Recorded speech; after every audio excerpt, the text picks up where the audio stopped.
Hi, friends. This is Papa Dale here once again. We are doing videos about the primary topics in the Bible. This video is one of about 105 of them that I've written, and we're in the process of recording. The purpose of doing this is to create a basis for Christians alive in the world today to be edified and to learn more about the Bible for themselves, but also to create a legacy that after the rapture, people who were not Christians, did not go in the rapture, will look around and say, wow, where'd everybody go? It's all Christians. Maybe I should have paid more attention.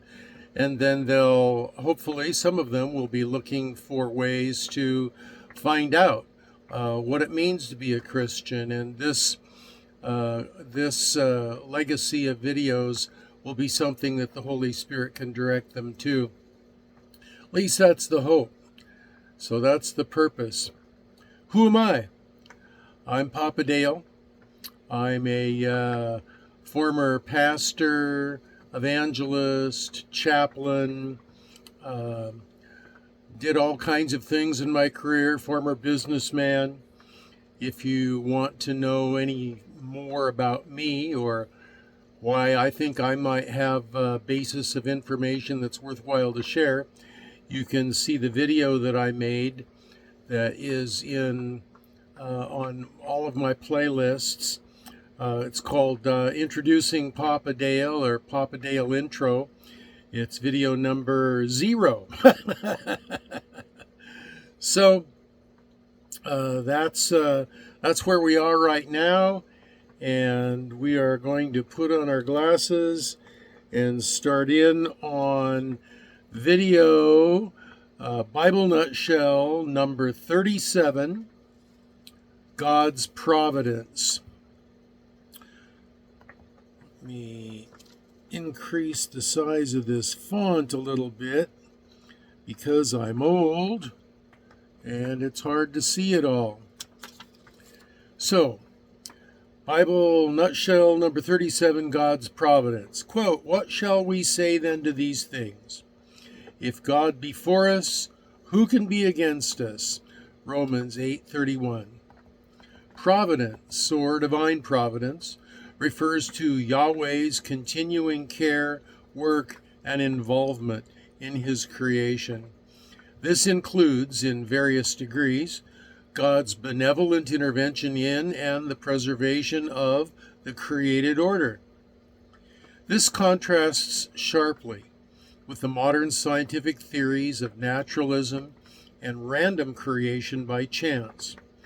It also contrasts with the theories of paganism, multiple gods, whimsical, weak, and subject to the chance happenings within the universe, and to the idea of pantheism in which the universe itself is sentient. Yahweh is the creator and sustainer of all things physical, including the universe itself. His fundamental existence is outside of physical reality, yet he is also immanently involved in it. It is subject to him. He is not limited by it. He is consistent in his behavior, congruent in his decrees, and perfect in his moral expressions. The topic of providence bifurcates into Yahweh's continuous upholding of the existence and natural order of the universe, called general providence, and also his governance of and care for his people, called special providence. See Colossians 1 verse 17, Hebrews 1 verse 3, Genesis 8, 21 through 22. All of God's providence is determined and guaranteed by his very nature to be consistent, congruent, and sustainable. Any allusion to the existence of so-called natural law by men is simply an unwitting reference to one or more of Yahweh's essential personal qualities. For example, miracles are special providences and consistent with his nature. Divine providence asserts that God is in ultimate complete control of all things. Yahweh is sovereign over his human successes and failures, Luke 1:52, human destiny, Galatians 1:15, the affairs of nations, Psalm 66:7, the universe as a whole, Psalm 103:19, the physical world, Matthew 5:45, and the protection of his people, Psalm 4, verse 8.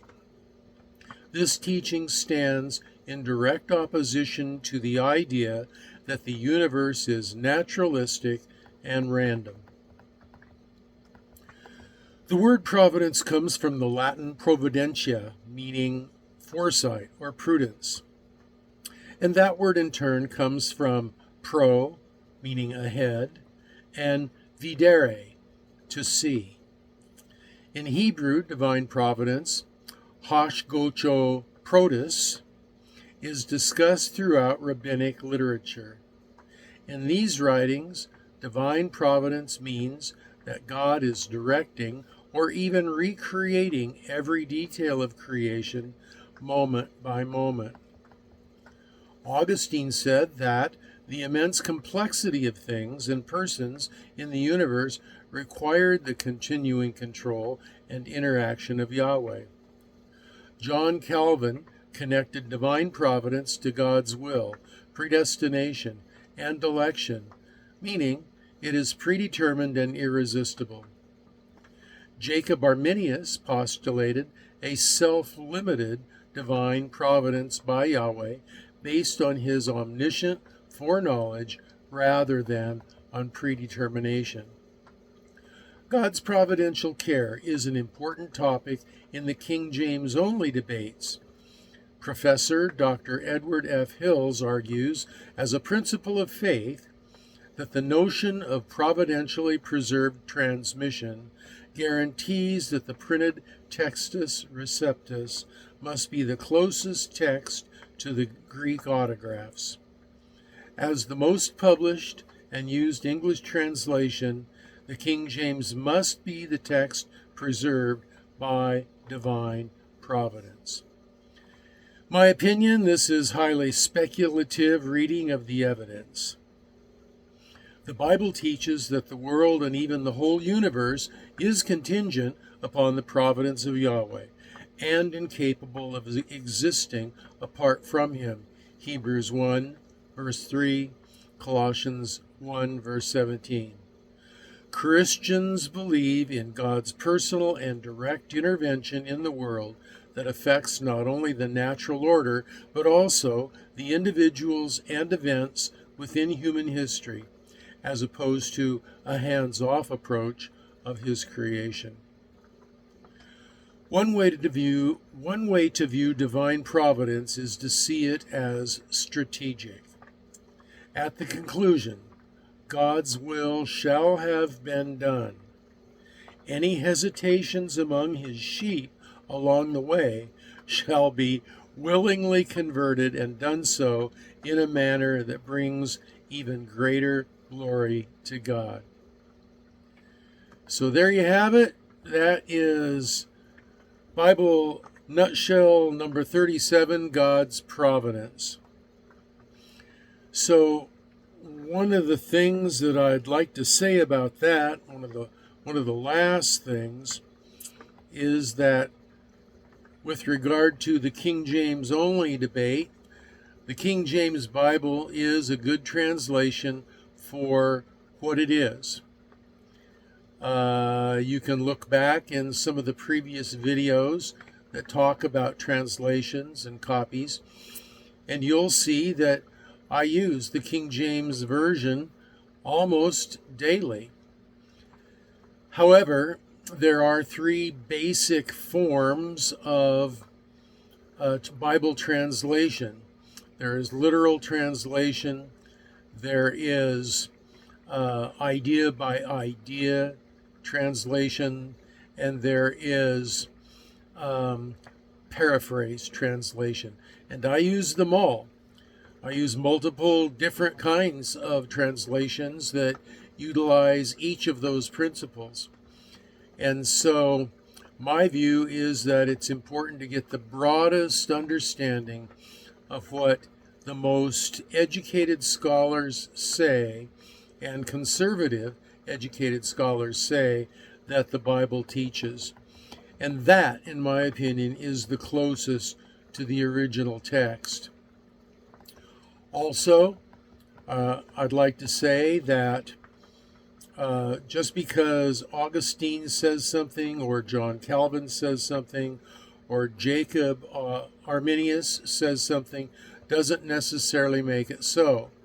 These are great scholars, but these are folks that when they say something that sounds right, you need to be a Berean, like Acts chapter 17, verse 28, I believe it is, talks about.